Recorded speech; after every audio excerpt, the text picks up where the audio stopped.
Welcome to Madam Ems.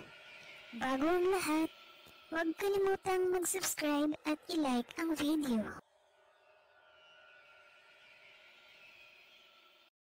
Paano mawala ang GERD?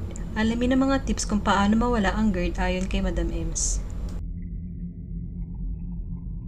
Paano mawala ang GERD? Ang GERD ay malalang version ng heartburn. Ang heartburn ay sa dibdib lamang, pero ang GERD ay nasa lalamunan na umaabot ang acid. Kaya ang mga taong meron nito ay nahihirapang huminga na parang may nakabarang malagkit na laway sa lalamunan na kailangan mo laging iubo kahit wala ka namang ubo.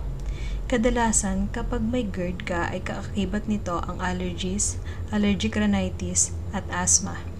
Ganon din ang home remedy nito. Tubig lamang po mga kapatid. Kahit anong ginagawa mo, lagi kang may katabing tubig para maiwasan dumami ang acid at hindi ito makaakyat sa lalamunan. Kung may nais kayong itanong, i-comment lamang sa ibaba at susubukan natin itong talakayin. Para maging updated ka sa mga susunod na video, huwag kalimutang mag-subscribe at i-like ang video.